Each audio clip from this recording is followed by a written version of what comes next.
Hey everybody, it's Wendy back for another video.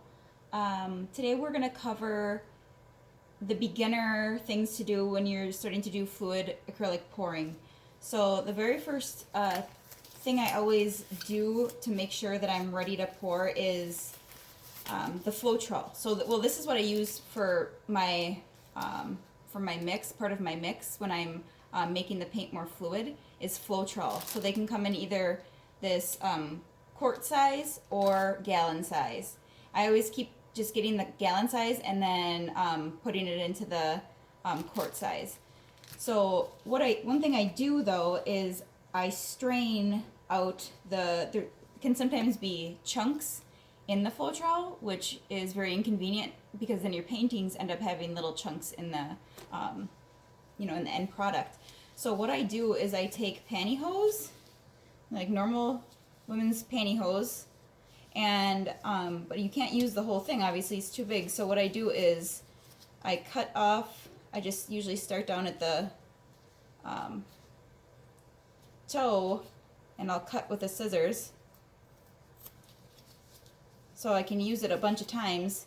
So that one I'll be able to use just like that, but then for the next time when I need another one, you just cut it so that it's about, I don't know, 6 inches long or so, but then cut or tie a knot at the end. So see, now there's a knot, and then I can pour into the top, which you'll see me do now. So I'll use this one. So what I'm going to do is take off the top of the little one and the big one. Put this right in here. Kind of give your big one a shake because you don't want, you want to kind of mix it up to start with. So I'm going to pour it right into the pantyhose. This is going to act as my strainer.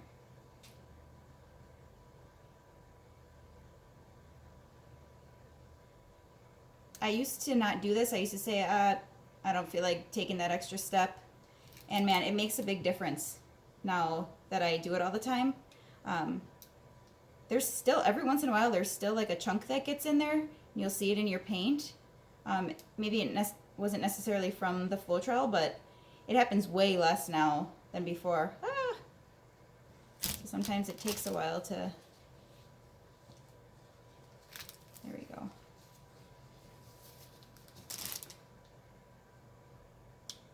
So just keep pouring in until you can tell that it's almost to the top.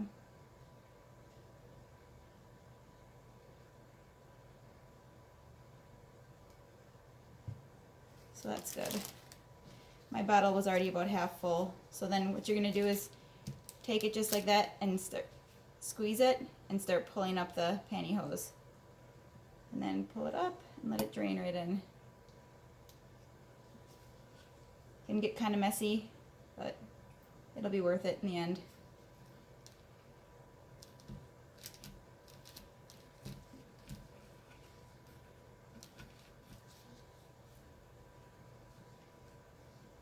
All right. So I've got, this is almost full. So I'm ready to go for quite a few sets of coasters or paintings or whatever I decide to paint.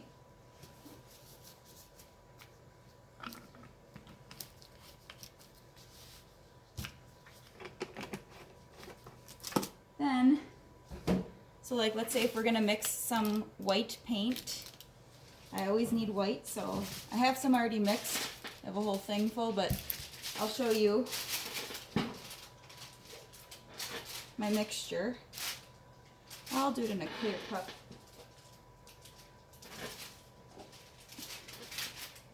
So this is 9 ounces. So I use Artist Loft white.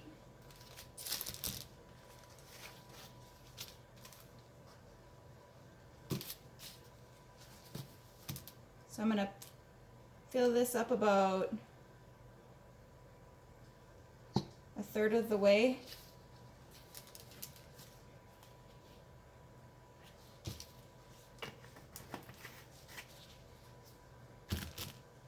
So that's about a third. And then what I do for white only is I actually have to refill this too. So I use GAC 800 from Golden. And this is actually empty. So I've got my big one. So this does not need straining.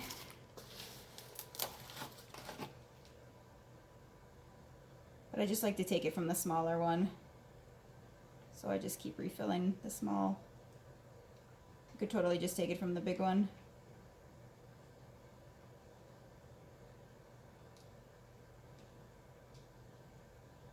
And if you're not planning on going crazy with your acrylic pouring and you just want to start, oh, that, you see that? Don't do that. I went way over. So actually, what's on the top I'm going to end up putting in with this white. I only mix the GAC 800 in with my white ever. I've never used it in another color because about a year and a half ago I had issues with my white paint cracking or crazing, and it was happening a lot. It was also in the middle of the hot summer here in Wisconsin, so that could have had something to do with it.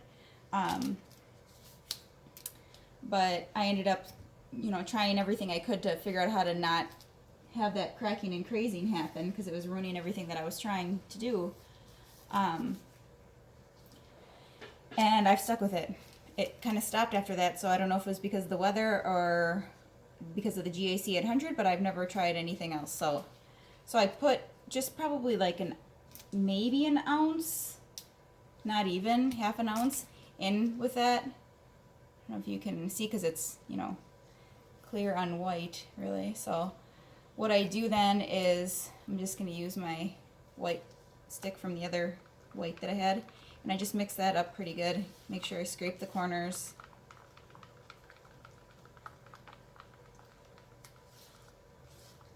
Get that all mixed up, and you see it's still thick.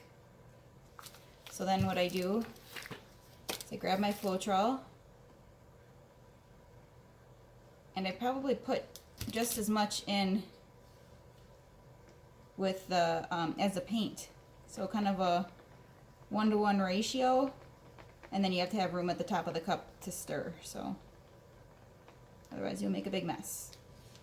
So again, scrape the corners, get it mixed up really well.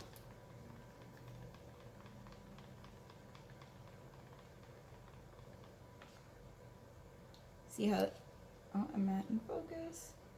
So now you can see the consistency of that. It's closer to warm honey, which is what I like to go for the average pour.